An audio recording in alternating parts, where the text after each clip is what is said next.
167 families in the last year, and that's a big increase from the year before. You'll all know that nursery provision is a key focus, and plans are well in progress to meet the new national targets by providing extra nursery provision. The vision is to almost double the entitlement to free early learning from 600 hours to 1140 hours per year by 2020 for all 3 and 4 year olds and for eligible 2-year-olds. That's all underpinned by the key principles of quality, flexibility, accessibility and affordability. There's major capital investment, 22.8 million between now and 2021, and we created 214 new nursery places this year alone, and 78% of our children are reaching their expected developmental milestones in Primary 1. And of course we all are aware that we recently opened our new Sir Harry Burns Centre in Auchenbach. As well, Busby Nursery Class has become the first early years establishment in East Renfrewshire to receive the Gold Family Focused accreditation for their work supporting families, and other nurseries and schools in the area are now working towards that achievement as well. So rather than just giving you lots of data tonight, we're also going to try and convey to you some of the stories that actually show how we're improving lives of local people, and that will hopefully bring some of the data and the statistics to life. So the first one is really around language and communication in our children, and education have been working with health to develop standards in relation to speech and communication in children, recognising the importance of early language development to child development and learning. So this year, Carley Bar Family Centre and the Glenwood Family Centre have been supported through joint mentoring and staff development to be validated as promoting and nurturing early communication and language. They were able to evidence excellent practice in supporting language and communication development for all of the children in their centres. So we're committed to extending this project to other early years settings over future academic sessions. So I'll hand over to Louise now, who's going to talk to you about outcome 2 around learning.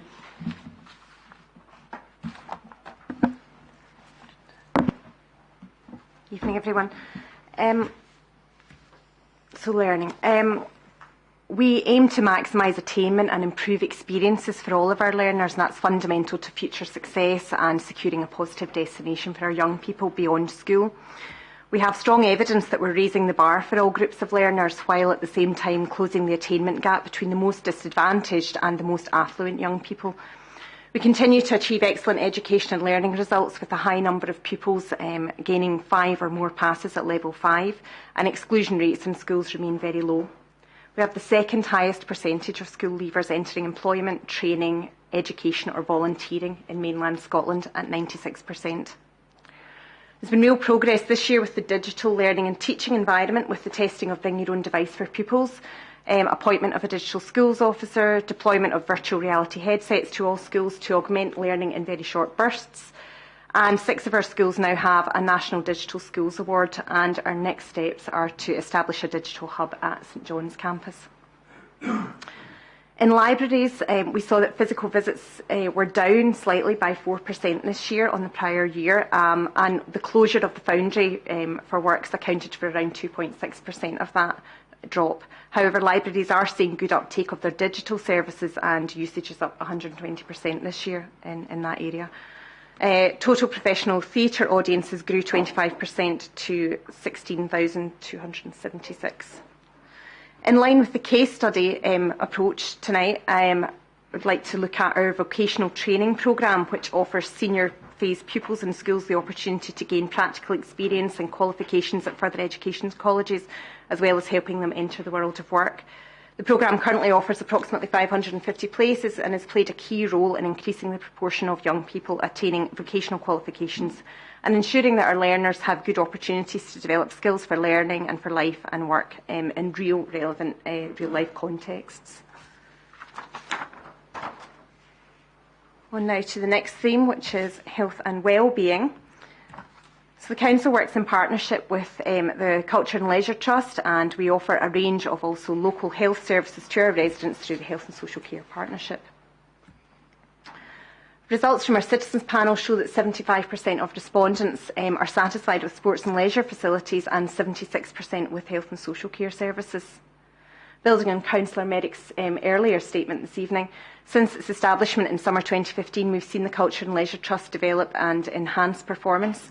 Leisure centre attendances are once again at a 5-year high, exceeding last year's excellent figures by a further 9% or 59,000 attendances, and that's despite the closure of Barhead Foundry Pool for refurbishment works. Much of the increase in these attendances was driven by school usage of facilities, but there did remain a 2.5% increase from non-school use alone.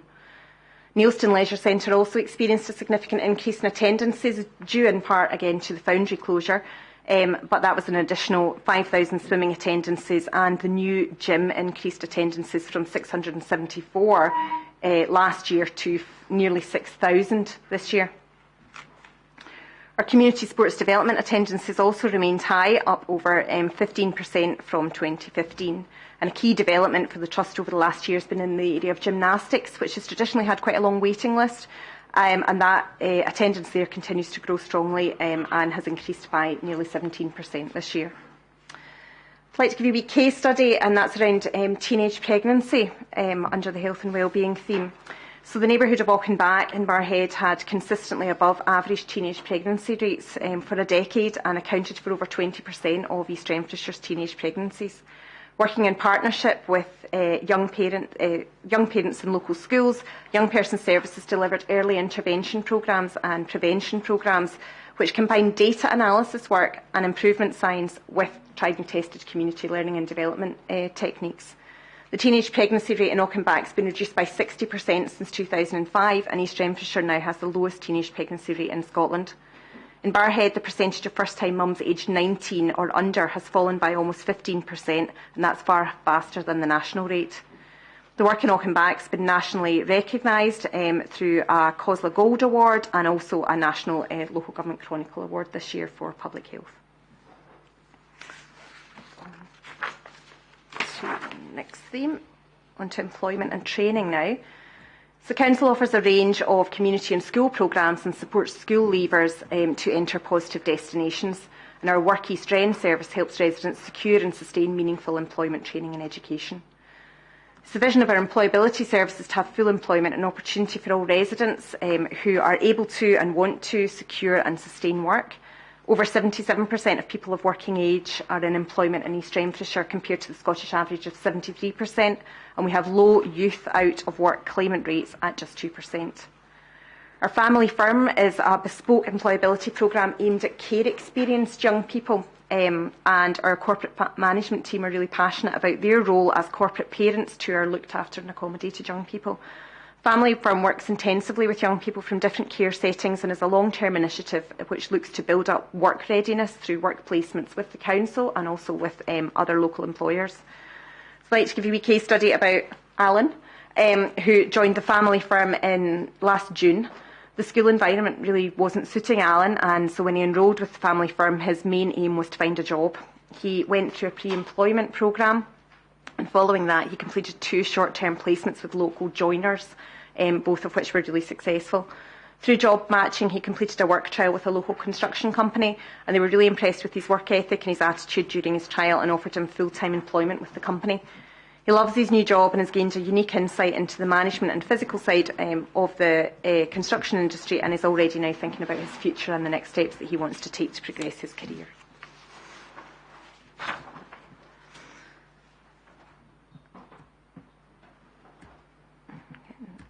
Next one, economy and environment. So we work to deliver economic growth for the area and create exceptional green spaces for everyone to enjoy.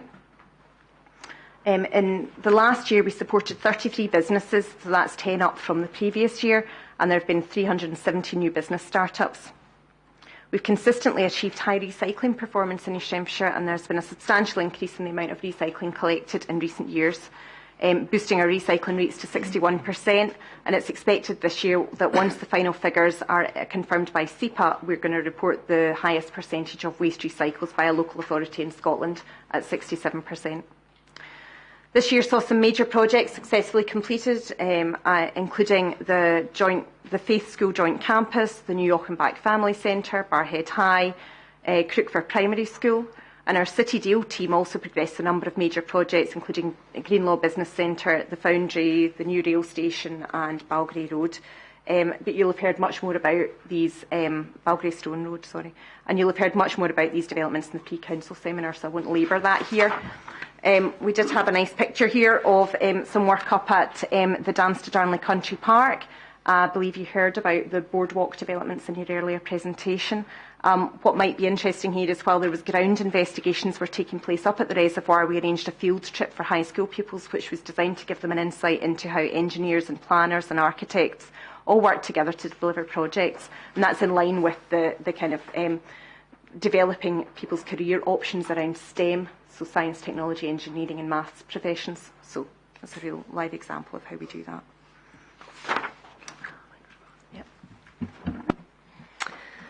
Okay, so moving on to living in East Renfrewshire, our residents continue to be satisfied with the area as a place to live. Our local development plan sets out plans for future sustainable growth in the area, and again we heard a lot about that in the pre-council session, so I am not going to go into detail about the proposed housing developments that are going to be happening over the next 5 years for the 240 council homes, and the fact that that is actually work has already started in Robertson Street. So I'm not going to go over that part of it because you will have heard that in the pre-council session.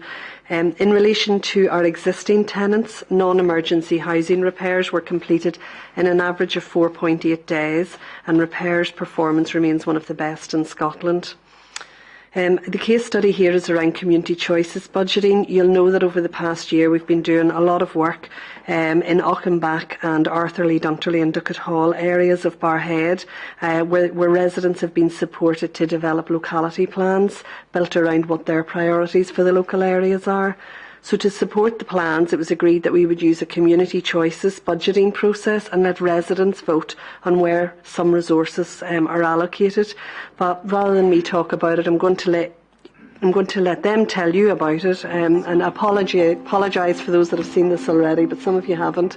So participative budgeting is a democratic innovation which will allow communities across Scotland to have more say over households and how they spend their budgets.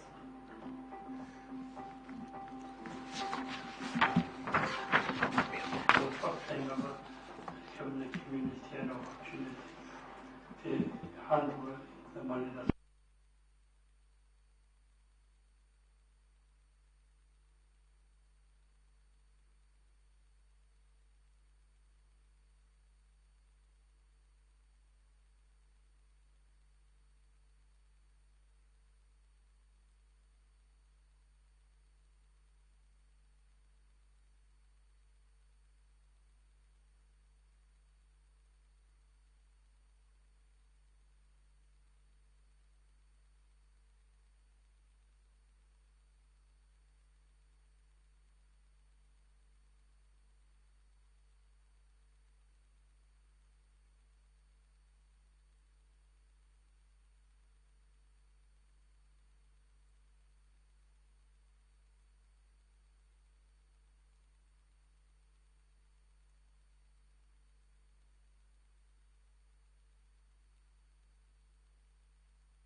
Okay, I know some of you have seen that before, and a number of members actually attended that event. But I think what the main thing that came out of it was actually the number of local people who didn't know about some of the other local groups that were going on in their area, and actually that coming together. There was a lot of energy in the room and awareness about all of these different groups that are actually active and alive and kicking in Barrhead. And so they were able to make connections with each other. So if I move on now to the next outcome, which is outcome 4, which is around safer supported communities, where we work to reduce levels of crime and antisocial behaviour and are committed to supporting our most vulnerable residents. So one of the ways we do this is through our telecare service, which is delivered by our CCTV control room team, which allows us to link alarm calls to our digital images of the area. All community alarm calls in 17-18 were resolved first time, despite a 66% increase in alarm activations. The Community Safety Control Room provides 24/7 CCTV monitoring of 67 public space cameras, alongside alarm receiving and call handling operations for the telecare community, used by 2,800 residents. We had 2 open days for members, so some of you will have visited the control room and seen for yourself what goes on there. The telecare service in the control room is now able to prevent many unnecessary call-outs to the fire service as a result of false activations of smoke alarms. Previously that would have resulted in a 999 call and a call-out. And so this alone is estimated to save over £500,000 a year to date to the fire service. And it's a really good example of preventative work in one area, reducing costs in another part of the public sector. A case study here is that during the cold weather that we had earlier this year, the control room was alerted to a high-risk vulnerable resident leaving their home in the middle of the night, as the exit from their home triggered a door exit alarm, which is connected through to the Community Safety Control Room. The control room operator picked up the door alarm activation and was then able to immediately redirect the public space cameras to the area to see if they could locate the resident, which they were able to do on this occasion. And then a response team was sent out to ensure that the lady was taken home quickly and safely to her home. So our 5th outcome area is around older years, where we have a joint commitment with our partners to support our ageing population, and where we take a preventative approach to identifying issues early on. Almost 20% of people living in East Renfrewshire were aged 65 or over in 2017, and it's projected by 2041 a quarter of the population will be in this age category. It's a massive issue for the Council and the HSCP. I know we've already touched on that and in the seminar before the meeting, and that's about our shift towards prevention and keeping people in their own homes, and how fundamental that is to dealing with this growing pressure on services. For those that we have been supported through the reablement programme, 62% of individuals have had their care needs reduced and are living more independently as a result. Across East Renfrewshire, 97% of older people remain living at home. In a case study where we know that older people are more likely to live alone, and also it's that group that are at greatest risk of loneliness and social isolation. That's one of our themes, our priority outcome areas in our Fairer East Ren plan.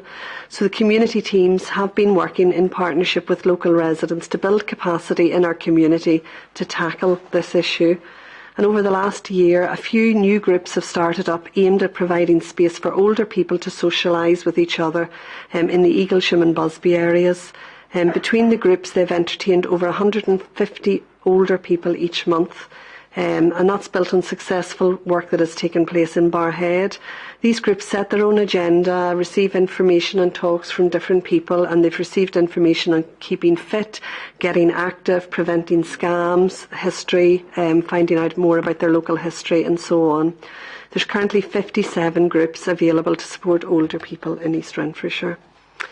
I've got a couple of case studies on this area because there are some really good ones, and I had to sort of try and pick out the best. But Shopping Buddies, many of you will have heard of. It was developed by the HSCP to help older people in the community with their shopping, but also to give younger people with learning disabilities the opportunity to learn new skills and to work in their own communities. So the project started in Barrhead, but it has grown to provide support with shopping for over 20 people 5 days a week, right across the authority. So the volunteers at Shopping Buddies, first of all, they meet with the service users, and then after that they take their orders over the telephone, go and do the shopping, and then deliver it and put it away in the homes of the local people that they're helping. So the project has helped build positive relationships between two generations, which may not have happened naturally in the community.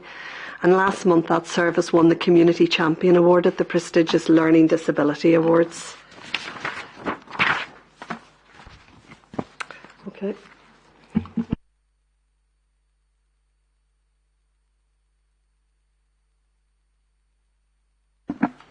So we've given you some examples of how we measure outcomes for our population here this evening, but when you follow the golden thread through from our community plan to the Council's outcome delivery plan, you'll see that we include a wider range of performance measures as well to look at the customer perspective and efficiency perspective on our work, and a staff perspective. So that's what gives us the balanced scorecard of measures that Caroline mentioned earlier.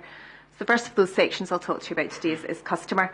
So as a council, we are customer focused and try to put the customer at the heart of everything we do. We're committed to listening to the views of our residents and improving the experience of our customers. This year, 464,000, nearly 465,000 customers were dealt with by Customer First, and our latest Citizens Panel survey results show that 77% of residents are satisfied with the services that the Council provides. It's a slight decrease from the previous year, but does compare very well when benchmarked against other councils. We're also seeing high rates of satisfaction with Customer First services and live chat, where you can get support when you're online using our website if you're having any difficulties. By working in the community, the Money Advice and Rights team, MART, supports vulnerable clients by advising on debts, budgeting and welfare benefits. On average, they have been experiencing a 10% increase in demand yearly, and in the last year they've seen almost 4,000 clients, and there's been around about a £6 million client financial gain this year alone, and that's all money back into the local community for our residents. We've also been really successful in supporting appeals to benefits, particularly people that are experiencing disability living allowance and that transition to personal independence payments. And we had an 80% success rate with appeals this year, supporting 212 clients, and that's well above the national average in that area for appeals. I want to give you a wee case study of our Money Advice and Rights team. Nothing to do with this photo particularly, so I'll go back. Our Money Advice and Rights team had a referral from a family nurse partnership. The client was a 16-year-old girl who was pregnant and in need of financial support and advice.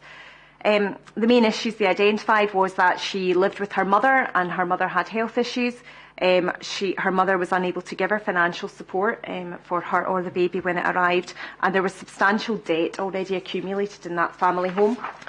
The team made applications for income support, Sure Start maternity grant and the Scottish Welfare Fund, and after the baby's birth they completed applications for child tax credit and child benefit. So in summary, the client received £500 to purchase items for the new baby, and items that came from the Scottish Welfare Fund for the home. She had then had her own income to support herself from the benefits that we've managed to get for her, and didn't need to rely on her mother, and that helped save the family unit from going further into debt. The family was referred to a money advisor within MART to look at the debt situation and see if they could provide appropriate repayment options and take the pressure off the family, and also teach them some personal budgeting skills to try to get their finances back under control. And there was even a successful application made to the unpaid work team, the criminal justice team, who tidied up the family's garden and made it more livable for when the new baby arrived. So really making differences to people's lives on a daily basis there. To go on to the next section, which is around efficiency.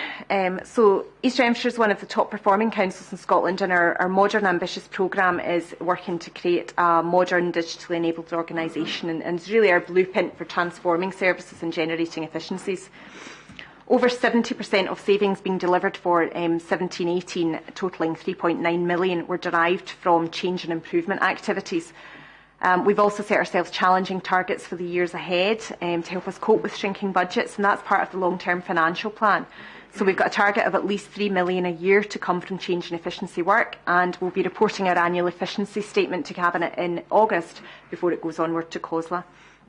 The main focus of our work over the last year has been the Core Systems programme, which looks, as Lorraine mentioned earlier, to replace our finance and procurement and HR and payroll systems.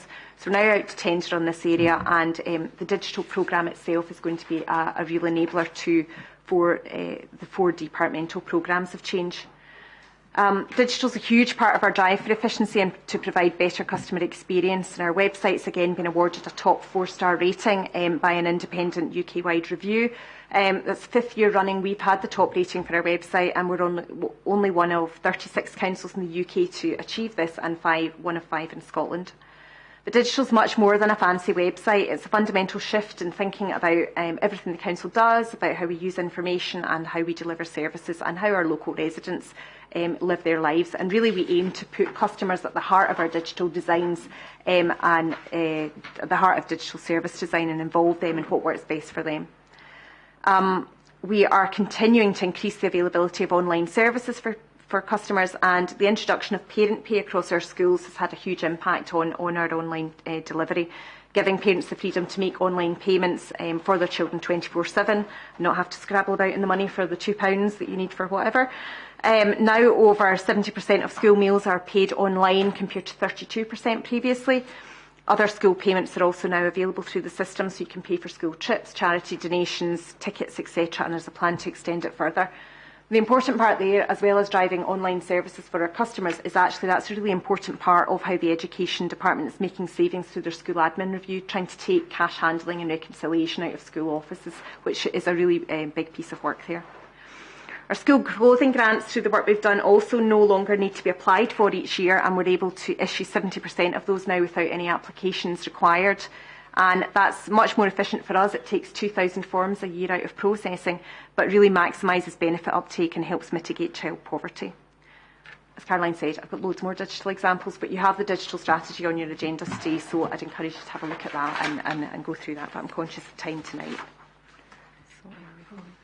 Sorry. Okay, the last area is people, and I'm just going to be really brief on that. We do say this a lot, but we do mean it, in that our people are our greatest asset that we have, and we do recognise the need to invest in them and seek their feedback and ensure that they are able to work effectively and efficiently. We do have strong engagement underpinned by good relations with the trade unions. Our sickness absence rates have improved from an average of 9 days per employee in 16-17 to 8.5 in 17-18. As you know, there's been a considerable focus and target of effort by managers in this area, and it has resulted in a more proactive approach overall, but we're not complacent and we continue to monitor this closely. We recently hosted our first ever staff recognition event, the We Are East Wren Awards, to recognise hard-working staff going above and beyond for residents. And almost 100 staff and elected members gathered at Clarkston Hall on June the 8th to celebrate the achievements of all our staff. Pictured here is Jumana Al-Musawi, the Housing Officer for Refugee Resettlement, and she won the Putting People First Award. So if we look ahead to the future and really talk about the scale and pace of our programme of change and modernisation, it reaches every corner of the council. We are developing excellence in the 5 key areas to deliver on our promise to make people's lives better: data, digital, modernisation, community engagement and prevention, and I hope I've given you a bit of a flavour of that today. Our outcomes for our residents are good, but we are never complacent. We're constantly challenging ourselves to improve and to do more and to do better. It's impossible to do justice to the Council's strategy, to our transformation journey and to the performance across a vast range of services.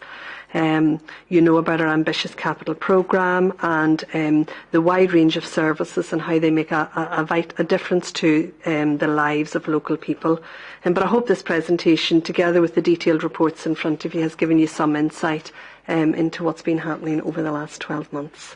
Thank you for listening, and we would be happy now with our colleagues from other departments to take any questions that you might have on that. Thank you very much, Caroline and Louise. I'm conscious that's quite a long presentation and covered a great deal of ground there. But as Carolyn said, happy to open it up for any questions from councillors that you may have, or comments. Councillor Wallace. Thank you, Provost. Looking at the Outcome Development Plan for 2017-2020, it states our schools continually support and develop our children and young people's skills, capabilities and drive to be successful learners who contribute economically and socially to their communities. Yeah, if we look at the papers there, page 127, percentage of pupils reporting that their school is helping them to become more confident. It's a dramatic drop in the last year, a very worrying drop. I mean, as I can recall this, like 3 years ago, commenting on this about how important it is that our youngsters are leaving confident. Okay, if you're educated in the 1960s and 70s, as I was, any ounce of confidence was battered out of you by the time you got to. But we live apparently in more enlightened times. I'm just curious as to why we are facing quite a significant drop in the last year. Thank you. Mrs. Shaw, could you maybe comment on that? Thank you, Provost. Essentially, we didn't get enough people answering the questionnaires, and I'm sure that in some cases children actually don't understand what it is that schools do to help them to be confident.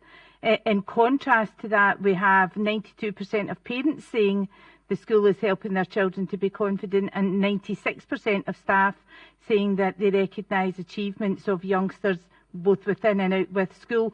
So the picture isn't all tying up for us. We need to do some work around that to make sure that children know the sorts of activities that are put in place and the opportunities that are put in place for them to grow their confidence.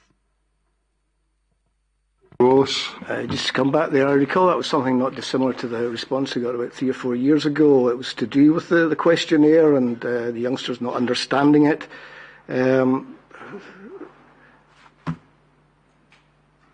Yeah, I mean, if that's, I think you're suggesting not a lot's happened in 3 or 4 years, but I don't know if you can comment on that specifically, Mrs. Shaw. Essentially, we didn't get enough people responding to the questionnaire, especially in the secondary sector, and that was a particular issue with this sort of 4th year of the sort of annual cycle that we do with all of our schools. But we do need to dig deeper to understand it as well. I think you would agree that when you meet and speak to our young people, they wouldn't necessarily present themselves as lacking in confidence. Councillor Swift.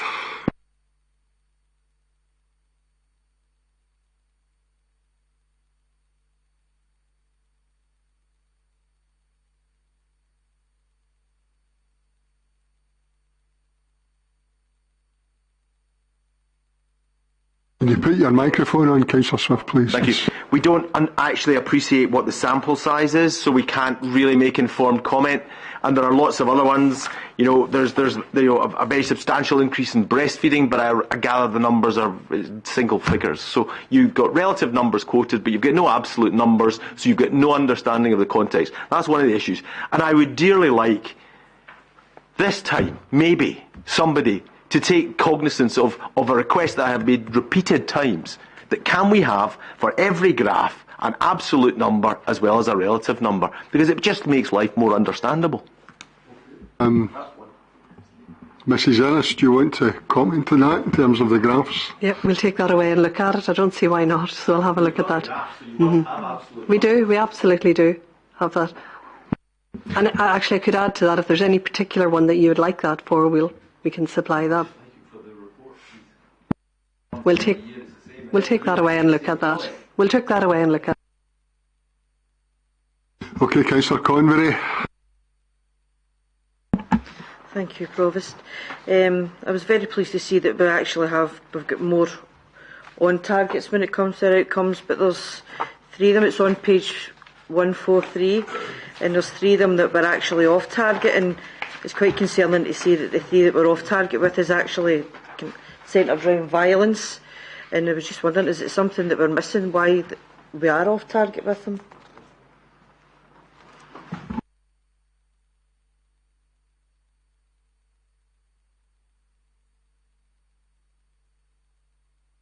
Anybody want to suggest why that's the case? Have we got?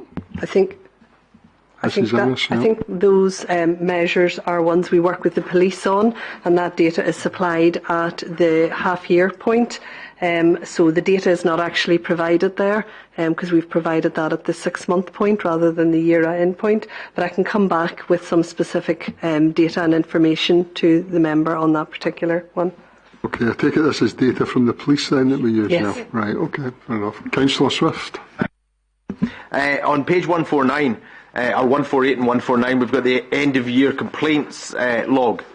And if we go down to page 149, the high level survey results tells us that 26% of our complainants are satisfied with the outcome of the complaint. 38% are satisfied with how well staff have actually understood the complaint, which might explain the 26% being happy with the outcome.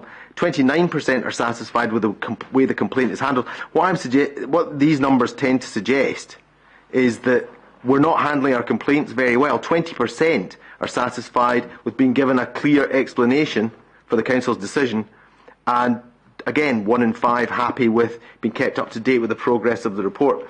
I would guess that these are actually pretty poor figures, and because we get quite a lot of complaints. We've had 1,547 complaints, and if only 1 in 5 of them, or 1 in 4 of them rather, has a good outcome for the complainant, that's a lot of unhappy people. As an observation, can I ask what we're doing about that to improve that outcome for our residents, please? Okay, Mrs. Innes. Okay, happy to pick that one up in that the issue we have with this particular survey is that response levels tend to be relatively low, and the response levels that we have represent less than 18% of complaints received over the year. So it's a very small sample, and what you find is that those who are satisfied with the outcome of their complaint are actually less likely to respond to the survey. So there's an inbuilt bias, and also those that are less satisfied with the outcome then tend to be less satisfied with other aspects of how their complaint was handled. So there is a bit of an issue around the findings tend not to be very robust here. But we are working with the SPSO on a new refined customer survey, and we're developing that in collaboration with the Ombudsman. It's too early to say whether that is going to help make the survey more robust. We know ourselves that people, generally are reluctant to fill in surveys because we get asked for surveys now in many walks of life and everything we do, and we're more likely to click no that we won't complete the survey than we will click yes. So we do have issues, and we are aware of them, and we are looking to work with the SPSO to refine the survey, but whether or not it's going to improve how robust the data is and the level of the sample that we're testing, that remains an issue for us. Okay, thank you very much. Again, it probably makes a point of absolute numbers that you had earlier, but we'll take that point on board. Councillor Aiken. Hi, thank you. I just want to make a couple of points just about the person participatory budget. Of course, like everybody else, I'm delighted that there's £100,000 been spent on voluntary groups in Barrhead, and it's great to see these groups benefiting. I've just got a slight concern about the way it operates, and it's kind of linked to also the thing where people made a bid for which potholes are to be fixed within East Wren. To me, it seems to be a case of who shouts the loudest gets the money. Just to give an illustration, I've attended the parent council meetings in Barrhead, and some of the parent councils got money from this fund and some didn't. And it actually come down to how organised they were and in terms of organising how many people could ask for it. They're all equally worthy of getting funding, the parent councils, but some got funding and some didn't, and I don't think it's very fair the way that operates. So I don't know, it's just something to think about. It's not always about the merits of each voluntary group. It comes down to how loud they can shout and how organised they can get in terms of getting numbers of people to tick the boxes in the forms. And I think it's something we need to think about, because you end up with some voluntary groups end up with nothing because they're not as organised and they don't shout as loud as some other voluntary groups. Before I take more questions, do you want to comment on that in terms of the whether we think the money's been distributed fairly. I think what I would say in relation to the case study that we used, absolutely that has been directed at the communities with the highest levels of deprivation in East Renfrewshire, and characteristically these are the communities that are least able to shout for resources and to make a case, and that's part of our commitment in the Fairer East Ren plan, that we will work with the communities where the deprivation levels are the highest. And that's why some of the testing that we've done around the community choices there has been in working with those communities, and that's in accordance with the national legislation and guidance around community empowerment. I can't comment on the other points around parent councils. Well, I assume if our parent councils missed out, they'll be more active next year if I know parent councils. Councillor Conway. Thank you very much, Provost. Can I just say, I was at that event with Councillor Merrick, and can I just say that wasn't the case at all. They were all given the exact same amount of time. They were all given the exact same guidance in what to do. But if Councillor Aitken was there, you would have seen that yourself first hand. Councillor Merrick. Thanks, Provost. It was just to make a wee point. It's the communities themselves who did the voting. There was no influence from anybody other than the people who were presenting themselves. That's who had the votes. So it wasn't a case. We'd try to make it's not who shouts loudest. It's people got up, made their case, and then the communities voted. That's how that process worked. The point I'm making is, and I don't think there's any need for Councillor Conway to get personal about it, because I didn't happen to be at one particular meeting. The point I'm making is that each of the parent councils are worthy of the funding, but only some got the funding because they weren't organised enough. And again, it just comes down to, again, I understand that each of the groups are able to attend that particular meeting, but it's about the groups who are the most organised in getting enough supporters together. And it becomes a popularity contest rather than a question of the merits. We've probably covered most of the point. You've made your observation on it. Councillor Buchanan. Yeah, thanks, Provost. I think we've obviously had a number of comments on the report, but I think what we are sometimes fail to do is how positive this report actually is. It is, in actual fact, an outstanding report, looking across the services that we have delivered over the last year. I think what is clear from it is that we continue on the main to provide first-class services to all of our residents. Our prevention agenda is starting to pay dividends and beginning to show through in everything that we do. Our partners and ourselves continue to work very well together. And indeed, when we had the Community Partnership Planning meeting just on Monday, that point was raised and valued by both ourselves and our partners in terms of the excellent services that are provided. All our communities continue to thrive by the services and with the services that we provide. And I think our delivery plan for 18-19, which has been updated and includes our Fairer East Red plan, will continue to build on what is already there.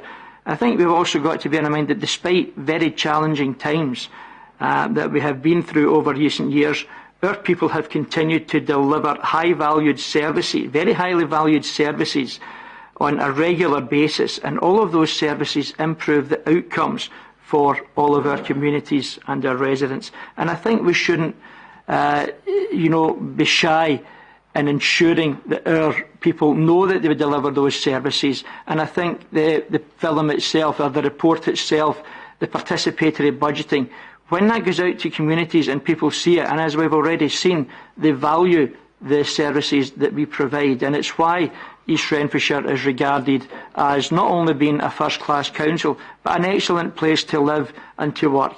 And I think all of our people recognise that, and it's worth noting that this is really an excellent report. And despite some of the issues that may arise from it, we will continue to work to deliver those services in the best way that we can. Thank you, Councillor Buchanan. Councillor Miller. Just a small point. I agree with a lot of what Councillor Buchanan said, and also agree with to compliment the Environment Department in producing the waste recycling figures of 61%, probably some of the best in the country, and heading up to 67%. What I would like to ask Mr Cahill is, we were once told for every 1% recycled we get a wee bit extra money. Is it £50,000 or something like that? Did you get to keep that? No, not personally, doesn't, but I hope. Andy. Are you referring to increase in income through the collection of recyclates? Yes, approximately, although the market's volatile and changes very regularly. Yes, and anything I generate, I get to keep. Thank you very much. Okay, I think it was quite a... Councillor Ireland.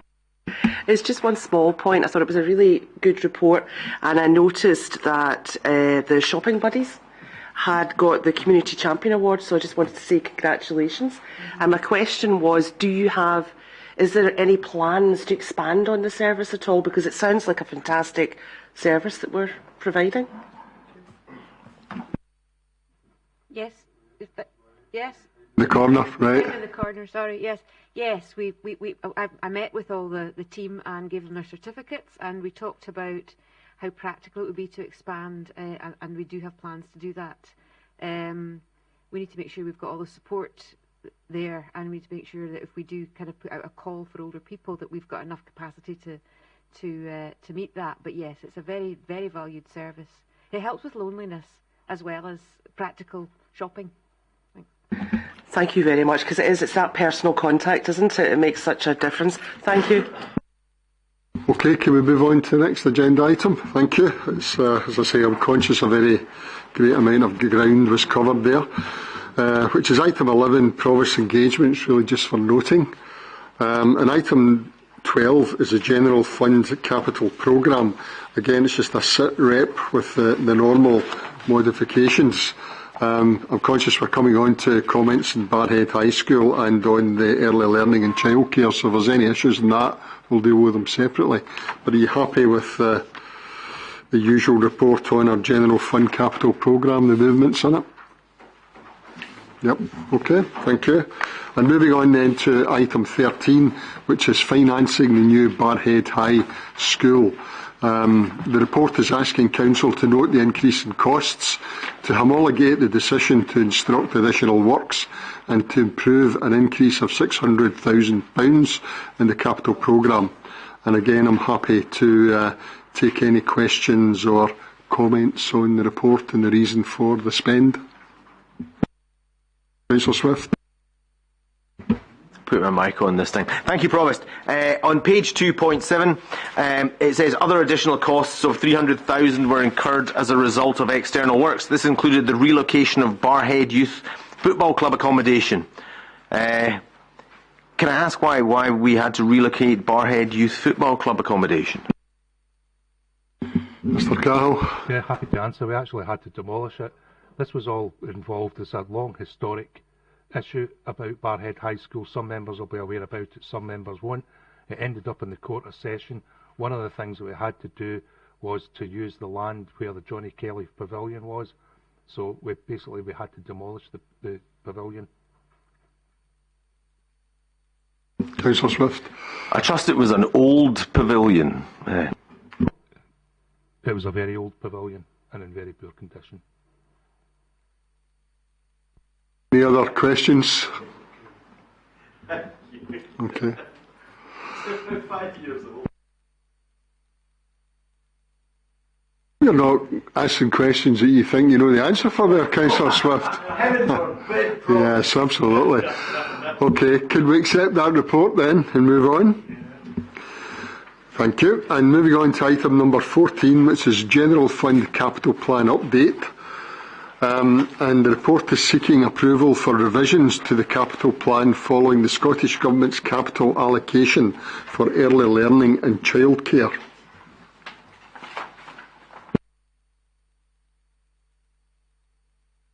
And the money we're getting, which is a bit more than we anticipated. Well, I think we certainly welcome the increase in capital funding, which this outlines in the report. Any comments on it? No, happy with it? It's good, okay. Moving on then to item number 15, which is the Housing Capital Programme, which is the usual report which just seeks approval for the modifications to the Housing Capital Programme. Happy with that? And item 16, proposed acquisition of land at Orrs Road. This report in front of you seeks approval for the purchase of a small piece of ground from the Scottish Water adjacent to Orrs Road. Again, I'm happy to take any questions or comments that members may have. It's quite straightforward. Happy to approve it. Thank you very much. That's the end of the business this evening. Thank you for your patience. Fairly long meeting. And can I just wish everybody happy holidays, those of you who are getting away.